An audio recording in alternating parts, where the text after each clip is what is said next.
Mu mwaka w'igihumbi na magana arindwi leta y'Ubwongereza yari iri mu bibazo bikomeye by'ubukungu. Igihugu cyari cyarahombye kubera ko cyari cyarashoye amafaranga yacyo yose mu ntambara, ku buryo mu ntangiriro z'umwaka w'igihumbi na magana arindwi Ubwongereza bwari bufite umwenda wa miliyoni 31 z'amapawundi. Aya yari amafaranga menshi cyane muri icyo gihe kubera ko nta kindi gihugu cyari cyarigeze kigira umwenda ungana gutyo. Muri iki gihe minisitiri wari ushinzwe ubukungu n'imari by'igihugu witwaga Robert Halley akigera muri uyu mwanya yasanganijwe ibibazo by'ubukungu bw'igihugu, ariko cyane cyane yarahangayikishijwe n'uyu mwenda igihugu cyari gifitiye banki nkuru y'igihugu ndetse n'abantu ku giti cyabo. Mu bashoramari bakomeye bari mu Bwongereza muri icyo gihe harimo witwaga John Blunt. John Blunt yari umuhanga cyane mu birebana no gushora imari, kandi byari byaranamuhiriye kubera ko yari mu bakire bari mu Bwongereza icyo gihe. Robert Halley wari ukiba minisitiri w'imari mu Bwongereza yegereye bwana Blunt amusaba kumugira inama y'uburyo Ubwongereza bwava muri uwo mwenda. Blunt yasabye leta y'Ubwongereza kumugurisha uwo mwenda, agafata uwo mwenda akazawishyura buhoro buhoro, ariko leta nayo ikamuha uburenganzira bwo gukora ubucuruzi muri Amerika y'Amajyepfo yose, agacuruza wenyine ntawe bahanganye. Ubundi amafaranga azajya akura muri ubwo bucuruzi agakuramo ayazajya yishyura uwo mwenda wa leta, asigaye akabaye. Leta yarabimwemereye. Mu 1719 John Blunt yashinze kompanyi ayita South Sea Company, maze nawe ahita ashyira ku isoko imigabane muri iyo kompanyi. Umugabane umwe yawugurishaga amapawundi 100. Igitekerezo cyari uko iyi kompanyi niyunguka amafaranga menshi bazishyura umwenda w'Ubwongereza, ubundi asigaye bakajya bayaha abanyamigabane. Uyu mushinga bawutangije mu kwezi kwa gatanu mu 1719. Abantu barabyumvaga ko ari umushinga mwiza udashobora guhomba. Kompanyi yari yihariye ubucuruzi bwose bwo muri Amerika y'Amajyepfo, nta kuntu yari guhomba. Ikindi batekerezaga ko kugura imigabane muri iyi kompanyi ari igikorwa cyo gukunda igihugu no kugifasha, kubera ko aya yari amafaranga yo kwishyura umwenda igihugu cyari gifite. Abantu baguze imigabane nk'abagura amasuka. Nyuma y'ukwezi kumwe umugabane wavuye ku mapawundi 100 ugera ku mapawundi 200, bidatinze ubugeze kuri 300. Umwami w'Ubwongereza George wa mbere nawe yashoye amafaranga muri iyi kompanyi, yaguzemo imigabane y'ibihumbi 100 by'amapawundi. Abakozi bo mu ngo, abahembwa imishahara minini n'abandi benshi batangiye kujya gufata amafaranga bari barizigamiye bakajya kuyashora muri South Sea Company, kubera ko inyungu zari zirimo kuboneka ntabwo zagiraga ingano. Mwibuke waguragamo imigabane maze nyuma y'ukwezi bakajya baguha amafaranga yawe yikubye inshuro nyinshi, kandi cya gishoro washyizemo nacyo kikaba kigihari kirimo kubyara andi mafaranga. Abantu batangiye gukira ku muvuduko munini cyane, ku buryo hari abantu b'abakire batangiye kujya babona bahoze ari abakozi babo bo mu ngo nabo barakize, basigaye bakorera amafaranga menshi. Batangiye kujya bahurira n'abakozi babo mu birori ubundi batashoboraga gukandagiramo. Mwibuke ubu bwari ubucuruzi bw'uruhererekane. Igihe abantu bari guhagarika kugura iyi migabane, ubucuruzi bwose bwari kurindimuka.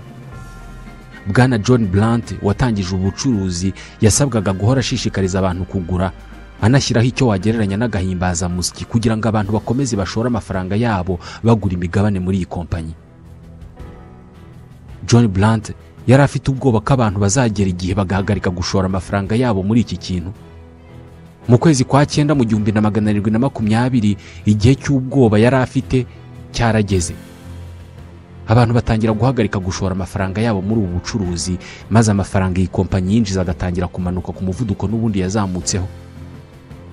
Ibihumbi by'Abongereza bahombeyemo amafaranga atagira ingano. Abantu babarirwa mu magana bariyahura kubera ko ubutunzi bwabo bari barabushoye muri ubu bucuruzi bw'uruhererekane. Mu biyahuye harimo n'umwishywa wa John Blunt. Bivugwa ko byafashe imyaka 10 kugira ngo Ubwongereza buzanzamuke ku gihombo bwatejwe n'iri shoramari rya John Blunt.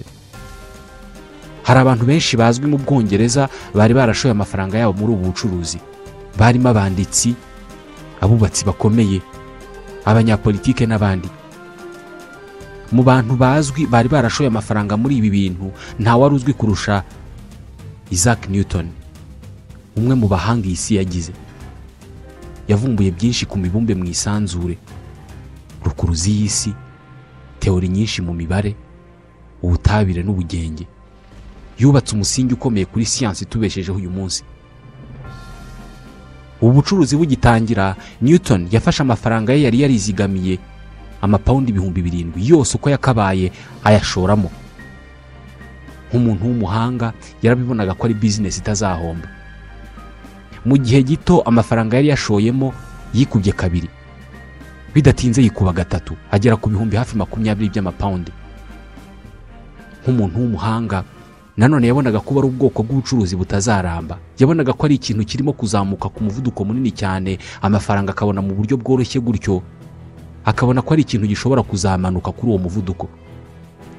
Yari abizi ko ikizamutse cyose kenshi kiba gifite ibyago byo kumanuka. Amafaranga ye yageze ku bihumbi 20 by'amapawundi.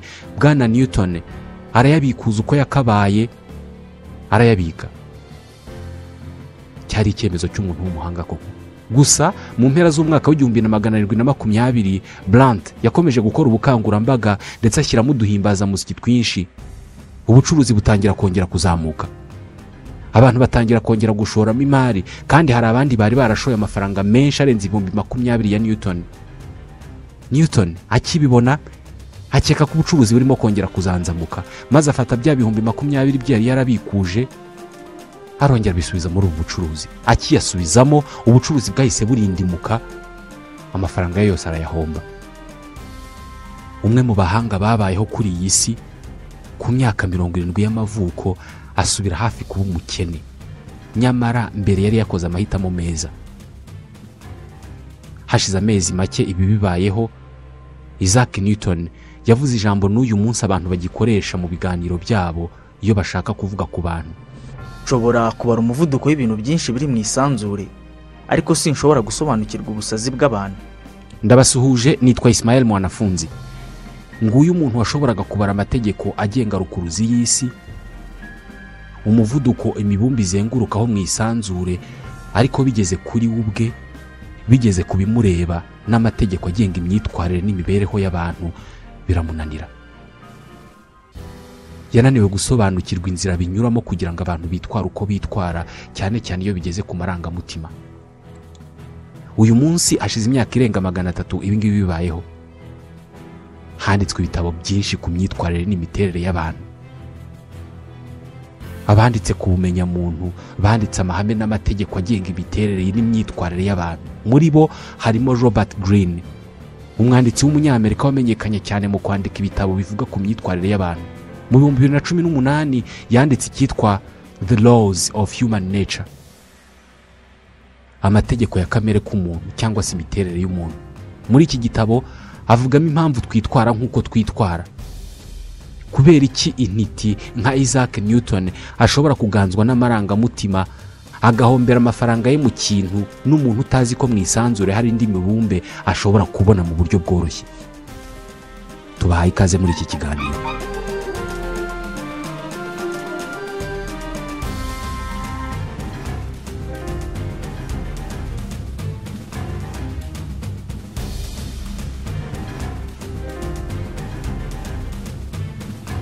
Kano kanya ku isi ahantu hariho hose hari umuntu ufite umugore cyangwa se umugabo bashakanye byemewe n'amategeko, banamaranye imyaka myinshi, ariko umwe muri bo ntabwo azi ko bashakanye amuca inyuma cyangwa se akunda undi kumurusha. Barakundana kandi bakorana ibyo yakabaye akorana n'uwo bashakanye gusa. Kano kanya tubabwira ibi, ahantu hariho hose ku isi hari umuntu ukunda gufasha abakene n'abantu bababaye, ariko akabikora ku buryo bimenyekana kugira ngo yongere umubare w'abamukurikira n'abamukunda ku mbuga nkoranyambaga. Game of followers niko babyita. Hano hari abantu benshi bakunda kugaragaza ko bakundana kandi ko ari inshuti z'akadasohoka, inshuti magara, ariko iyo bageze aho abantu batabareba barashihurana, bagahohoterana, ndetse buri wese akagerageza guhemukira undi. Kubera iki dukora ibyo dukora? Ukunda kwibwira ko wigenzura. Buri gihe wibwira ko wamaze gutegura uko ubuzima bwawe bushobora kugenda, nyamara mu by'ukuri ntabwo uzi uburyo amarangamutima yawe ari yagutegeka. Muri twese birasa naho nta muntu n'umwe uzi ingufu zisunikira abantu gukora ibyo bakora. ntabwo ukiri umuntu wariwe mu masegonda 3 ashize. Impinduka mu myiyumvire, ibyo bita mood, ni kimwe mu bishobora gutuma uhindura uko wabonaga ibintu, bikaba intandaro yo guhindura imitekerereze. Ibi nabyo bikaba intandaro yo gufata icyemezo utagombaga gufata. Gushyira mu gaciro ni ubushobozi bwo kunesha amarangamutima mu gufata ibyemezo kwawe. Ibinyabuzima hafi ya byose byo ku isi byamaze imyaka ibarirwa mu mamiliyoni bibeshejweho n'ububasha karemano imibiri yabyo ifite mu guhitamo neza. Instinct ni bwa bubasha urukwavu rufite bwo kwiyumvamo ko hafi aho ngaho hari imbwebwe, rugahunga hakiri kare, kandi ko iyo mbwebwe ikabira hari kandi rutari rwayibonye. Ku nyamaswa nyinshi byafashe imyaka myinshi kugira ngo ububasha karemano bw'umubiri buveho busimburwe no kumva ubwoba. Ubwonko bwacu bwiyubatse muri ubu buryo maze bugira ibice 3 by'ingenzi. Kimwe ari nacyo gishaje kurusha ibindi cyitwa reptilian brain. Nicyo gice cy'ubwonko gitegeka umubiri kandi kikawugenzura mu buryo ukomeza kubaho. Nicyo gice cy'ubwonko kigenzura uko umutima utera, uko duhumeka, ingano y'ubushyuhe umubiri wacu ufite n'ibindi bikorwa umubiri ukora tutabigizemo uruhare kandi bikatubeshaho. Iki ni igice cy'ubwonko kiba no mu bwonko bw'ibikururanda. Nicyo kibifasha kubaho mu mashyamba no mu mazi. Ikindi gice cyitwa limbic brain. Imyiyumvire n'amarangamutima yacu biremerwa muri iki gice cy'ubwonko. Ikindi gice cya gatatu cyitwa neocortex. Nicyo gice cy'ubwonko bw'umuntu kigenga ubumenyi n'ururimi. Ngibi ibice 3 by'ingenzi bigize ubwonko bw'umuntu. Uyu niwe muntu. Ibi ni ibice bifite inshingano zitandukanye. Rimwe na rimwe iyo bitatumanyeho neza nibwo umuntu akora ibintu tuvuga ko atakabaye akora. Iyo igice gishinzwe amarangamutima kinaniwe gutumanaho n'igishinzwe ubwenge, umuntu akora ibintu bitarimo ubwenge cyangwa se agakora ibitarimo amarangamutima. Amarangamutima n'ubwenge ntabwo byoroshye kubisoma. Rimwe na rimwe ibigaragara nk'uburakari bishobora guturuka ku bushake umuntu afitiye ikintu runaka. Mu gihe izindi nyamaswa zigira ubwoba bumara igihe gito, twebwe abantu twituriye mu bwoba bwacu. Rimwe na rimwe turabukabiriza bukaba bwinshi kurusha uko bungana, ubundi tukamara igihe kinini mu muhangayiko. Buri kanya k'ubuzima bwacu tukabamo twumva amarangamutima, ibyishimo, umubabaro, ubwoba, umuhangayiko. Aya ni amarangamutima ahora yivanga mu mitekerereze yacu. Abantu bivuga ko bashyira mu gaciro ibi barabizi cyane. Kugira ubushobozi bwo kwimura amarangamutima yawe akava mu bitekerezo byawe nibyo bikugira umuntu bavuga ko ashyira mu gaciro kandi agafata ibyemezo bikwiye. Akavuga yego ayikwiye na oya ayikwiye. Abantu bivuga ko badashyira mu gaciro bo nta nubwo bamenya ko hari amarangamutima ari mu byemezo bafata no mu mitekerereze bafite. Bakunda gufata ibyemezo byihuse cyangwa se umujinya ukabarenga biturutse ku kantu gato katabashimishije. Hari uburyo bwo kurwanya ibi. Amarangamutima akomeye kandi abantu bose bahuriyeho no gushaka umunezero no guhunga umubabaro. Ibitekerezo byo gushaka umunezero nibyo soko y'ukubogama kose kuba mu mutwe wa muntu. Benshi muri twe duhora mu ntambara zo gushakisha ibitekerezo bishyigikira uruhande tubogamiyeho cyangwa se dushyigikiye, ubundi tugatera umugongo ikintu cyose kinyuranya n'uko twumva ibintu cyangwa se uko tubyemera. Gushaka ibimenyetso byemeza ibyo twizera ni ukubogama bita confirmation bias. Hari ukundi kubogama kwitwa conviction bias. Nta kuntu iki gitekerezo cyaba atari cyiza kandi naratakaje ingufu nyinshi mu kugishyigikira, niko bamwe bibwira. Ushobora no kuba wizera ikintu ariko nanone ugifiteho gushidikanya runaka, ariko kubera ko wamaze igihe kinini ubyizera uko, ugahitamo kwiyemeza wowe ubwawe ko icyo kintu ari cyo. Urabizi ko ari ikinyoma ariko ukabwira ubwonko bwawe ko ari ukuri. Hari ukundi kubogama kwitwa appearance bias. Ni ukubogama gushingiye ku buryo umuntu agaragara cyangwa se yigaragaje. iyo umuntu hari akantu keza kamuriho niyo kaba kamwe, twese twirukira mu kumurundaho ibindi byiza byose tutanabifitiye ibimenyetso. Kubera ko uriya muntu akunda gufasha abababaye, ubwo ni inyangamugayo, ni n'umuhanga. Ibi ni nako bigenda ku muntu wagaragaye ikintu kibi. Uriya muntu kubera ko yafashwa abeshya, buriya ni n'umujura, ni n'inkundamugayo. Uwiba uruhindu yakwiba n'imfizi.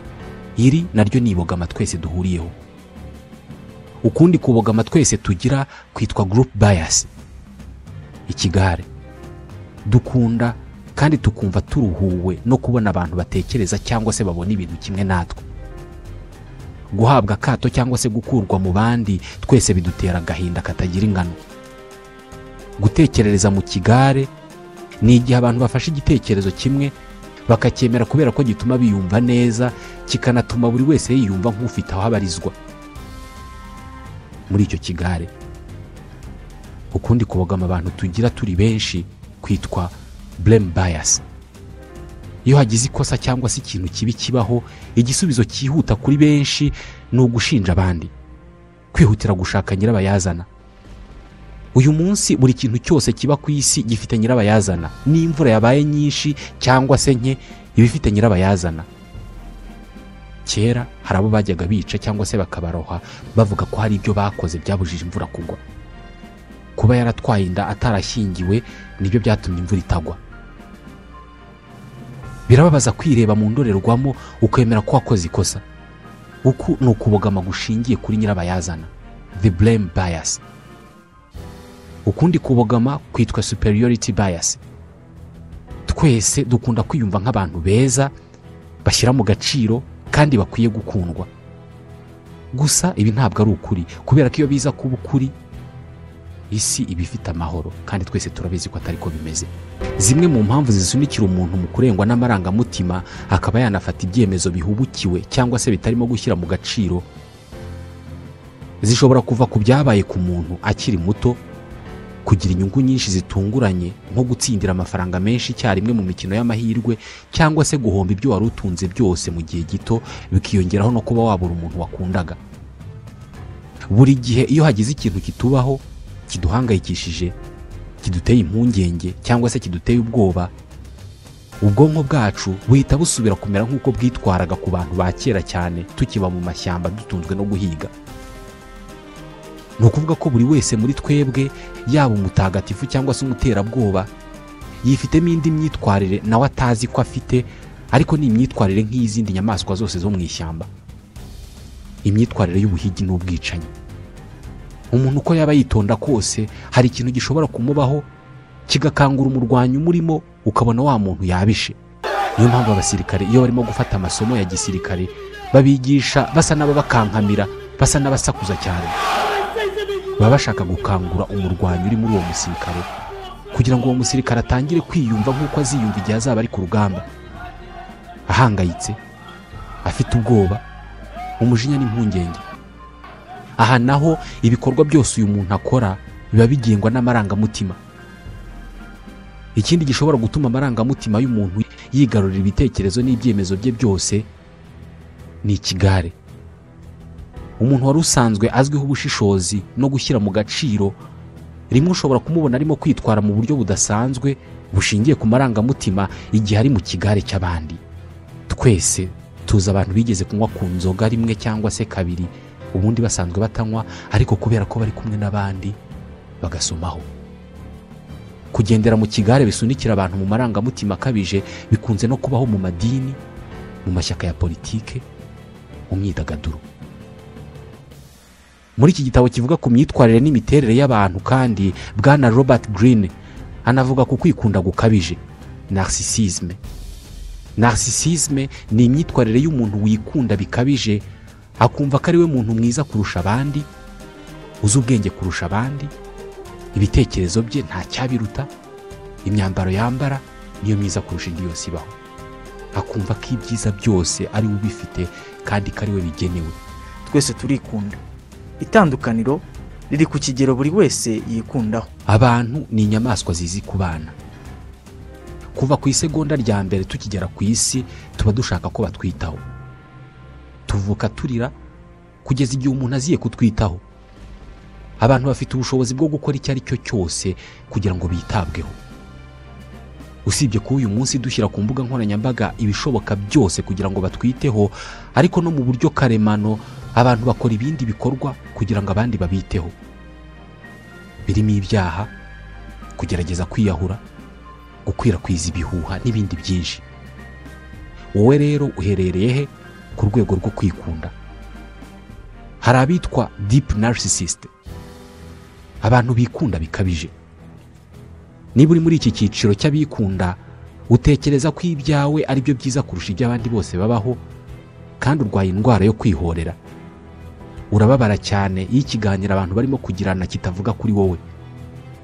Wigirira icyizere cyinshi cyane kandi ukagikoresha mu guhamagarira abantu kukwitaho. Kuri wowe kwitabwaho bifite agaciro k'urupfu n'ubuzima. Abantu batakwitayeho waniyahura. Urwego rukurikiraho mu kwikunda ni urwitwa functional narcissism. Benshi muri twe turi muri iki cyiciro. Dukunda ko abantu batwitaho iyo bagaragaje ko bashaka kutwitaho, ariko ntabwo tubishakisha cyane. Mu kiganiro twita ku bandi kandi ntabwo tugerageza gukurura abantu ngo batwiteho. Urwego rwa nyuma mu kwikunda ni healthy narcissism. Aba ni abantu batwawe no kwita ku bandi bo bakiyibagirwa.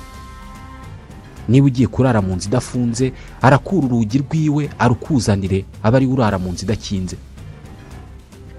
Bumwe mu buryo bitekerezwa ko bukwiye gukoreshwa mu gihe umuntu ufite ukwikunda gukabije ashaka guhindura imyitwarire, ni ukwihatira kumenya abandi bantu.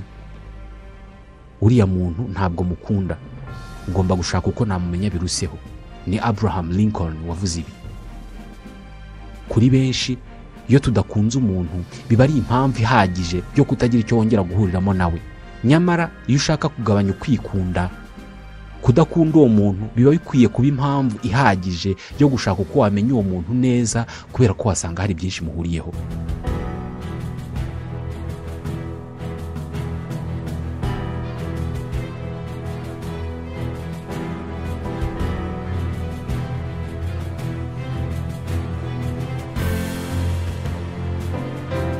Mu myitwarire y'abantu nk'uko bisobanurwa na Robert Greene, kandi harimo kutanyurwa n'ibyo dufite. Abantu bose barangwa no guhora bifuza gutunga ibyo badafite. Bahora bifuza gusubiza ibyifuzo bafite mu mitwe yabo. Ni ibisanzwe mu miterere y'abantu kwifuza ibintu badafite. Gusa iyo bakimara kubona ibyo bifuzaga, nta nubwo babona umwanya wo kubyishimira, kubera ko baba barangajwe no gushakisha ibindi babona ari byiza kurusha ibyo bamaze kubona. Inshuro nyinshi ibi bigereranywa n'indwara yo guhora tubona ko ubwatsi butoshye ahandi mu gihe twebwe bwumye. Uyu munsi abantu benshi tubona kuvuga ibyo abandi batavuga nk'inzira ziganisha ku kuba umunyakuri n'inyangamugayo. Mu by'ukuri icyo abantu bagukeneyeho ni ukuvuga ibihaza ibyifuzo bafite mu mitwe yabo. Iyo umuntu abaye usanzwe usa n'abandi bose, bituma batamutekerezaho cyane. Imyitwarire nk'iyi ngiyi nige nibyo dushyira ku mbuga nkoranyambaga, ibyo twambara, ibyo tuvuga. Mu buryo tutazi, twese dushaka ko abandi bagira ishusho yacu barema mu bitekerezo byabo, bakadutekerezaho kandi bakatwibazaho ibibazo byinshi n'igihe tudahari. Turi ibinyabuzima bizi kubana. Ibyo twifuza buri gihe bigaragaza ibyo abandi bifuza. Umusore cyangwa se inkumi imaze imyaka 5 iba yonyine, itarashatse, itanagira uwo basohokana, kera kabaye iyo amubonye haba hari amahirwe menshi ko hari abandi bakobwa cyangwa se abandi bahungu nabo batangira kumwifuza, kandi yari amaze iyo myaka yose ari wenyine bamubona. Mu buryo nabo batazi, baba babonye ko uwo muntu ari mwiza n'ikimenyimenyi, dore n'uriya yamuhisemo. Bitangira kugaragara tukiri bato. Umwana ufite ibikinisho n'imyambaro myiza, ariko bagurira umuvandimwe we imyambaro n'ibikinisho bisa n'ibye, agatangira kubiririra. Aba ni twe. Gukora nkaho wowe cyangwa se ibyawe byifuzwa n'abandi bikurura abandi. Mwigura n'igurisha, hari ubwo abacuruzi bakoresha uburiganya bwo kuzana abandi bantu bitwara nk'abaguzi kugira ngo abaguzi ba nyabo babone ko igicuruzwa gishakishwa n'isi yose. Indi miterere twese duhuriyeho itandukanye n'iyi ni imiterere yo kwihagararaho no kwirwanirira, babyita defensiveness. Buri wese muri twe ashaka kwizera ko yigenga kandi ko agenzura ubuzima bwe. Buri wese afite ibitekerezo n'ibisobanuro bitagira ingano ku ari we, kandi ahora yiteguye kurwanira ibyo bitekerezo. Habaho ingingo eshatu zigaragaza uburyo abantu biyumva iyo bigeze ku gusobanura ko bizi cyane. Iya mbere, ndigenga kandi ibyo nkora byose mbikora bivuye ku bushake bwanjye. Niyo waba wakoze ikintu usunikiwe n'uko wabonye abandi bagikora, cyangwa se kubera ko umuryango udafata neza udakora icyo kintu, ntabwo dukunda kwibwira ko ingufu zivuye hanze yacu arizo ziyobora ibyemezo dufata. Hagize ukubwira ko wagendeye mu kigare cyangwa se ko warebeye ku bandi, urarakara ukarwanya cyane ibyo birego. Gusa uyu munsi biragoye kwigenga byuzuye mu gihe tuba ku isi yuzuye amakuru kandi atugeraho buri kanya. Iya kabiri, ndi umunyabwenge mu buryo bwanjye. Ibi birasa cyane n'utazi ubwenge ariko agashima ubwe. Nta muntu ushimishwa cyangwa wumva anyuzwe no kubwirwa cyangwa se kumva ko afite ubwenge butari bwinshi. Iya gatatu, ndi umuntu mwiza kandi ugezweho.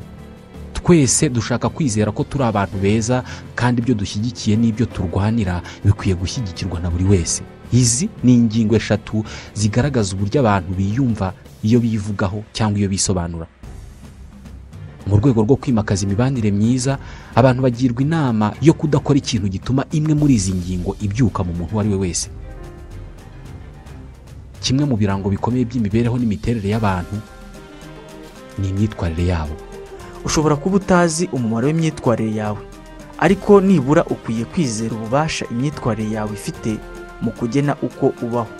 Bitekerezwa ko uburyo buri wese abona isi n'ibiyiriho ari byo bigena imiterere n'imyitwarire y'uwo muntu. Abantu babona isi ari ahantu habiho kuba, baba bafite ibyago byinshi byo guharana umunabi no kutaba abantu beza. Mu gihe babona ko isi ari ahantu heza ho kuba, baba bafite amahirwe menshi yo kuba abantu bahora bishimye. Ibitubaho byose bifatwa nk'ikirahuri kirimo amazi acagase. Icyo kirahuri hari abakibona nk'ikiburaho kimwe cya kabiri ngo kibe cyuzuye, abandi bakakibona nk'ikiburaho kimwe cya kabiri ngo kibe kirimo ubusa. Iyo ubona ibyago muri buri kintu, uhora ufite ubwoba bwo gutsindwa cyangwa se kutagera ku byo ushaka. Iyo uhorana ubwoba bwo gutsindwa, nta kintu gishyashya ugerageza, ari byo bikwerekeza ku gutsindwa mu bintu byinshi bya nyabyo. Bitekerezwa ko umuntu ushaka guhindura imibereho ye aba akwiye kubanza guhindura imyitwarire n'uburyo abona ibintu. Imwe mu myitwarire mibi cyangwa se uburyo bubi bwo kubona ibintu abantu bagirwa inama yo guhagarika ni imyitwarire yo kudatuza. Isi ubwayo ntituje, isa n'iyuzuyemo ibirwanya abantu: ubukene, indwara. Mu rwego rwo kwirwanaho rero, hari abantu bahitamo nabo kudatuza. Mu mitwe yabo isi irabarwanya. Bakunda gushinja abantu cyangwa se kubasunikira mu kwisobanura. Indi myitwarire ni yo guhangayikishwa na buri kintu, ku buryo buri kibazo kibayeho kigusunikira mu kubona ko byacitse. Ibi bigira ingaruka yo kunanirwa kugenzura ikibazo. Indi myitwarire ni yitwa avoidant attitude. Ni imyitwarire y'abantu bashidikanya ku buhanga bwabo, bityo isi bagahora bayibona mu ishusho y'umutekano n'umutuzo muke wabo. Banga inshingano cyangwa se imbogamizi kubera ko bishobora gusubiza hasi n'akizere gake bari bifitiye. Imyitwarire n'imibereho dushobora kuba duhuriyeho twese nk'abatuye isi ni ukwifuza. Uyu munsi kubera imbuga nkoranyambaga, ukwifuza mu bantu ni kwinshi kurusha ikindi gihe cyabayeho mbere. Buri wese muri twe agira ukwifuza kuri ku rwego runaka, ariko gushobora kuzamurwa no gusoma cyangwa se kubona ikintu kigushyira mu mutekano muke. Ukwifuza kugenda kwiyongera mu bantu babonana buri munsi, baba bakorana mu kazi, baba mu muryango umwe, abaturanyi. Ubwonko bwacu ntabwo bushobora guhagarika igereranya. Buri gihe buhora bugereranya ibintu byose bubonye cyangwa bwumvise. Ibyifuzo by'umuntu byose byubakiye ku gushimwa no gukundwa.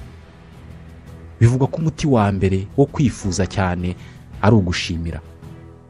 Gushimira ni intambwe ya mbere yo kunyurwa. ubundi buryo bwo kugabanya kutanyurwa no kwifuza ni ukwigereranya n'abo munsi yawe aho guhora wigereranya n'abari hejuru yawe. Iyo ukoze ibinyuranye n'ibi uba werekeza ku kwizamura cyane no kwiyumva nk'igitangaza kurusha abandi. Mu magambo ya Robert Greene yaranditse ati Imana nta mpuhwe na nke zifitiye abantu bose baguruka mu kirere cya kure bakoresheje amababa y'ubwibone n'ubwishongozi no kwizamura cyane. Ukora ibyo zizamwishyuza ku kiguzi kiri hejuru cyane. Ntabwo ari iby'ubu. Mu mateka yacu dukunda kwifata nk'ab'agaciro n'ingirakamaro cyane kurusha abandi. Intsinzi tugize uko yaba nto kose ihita yirukira mu mitwe yacu.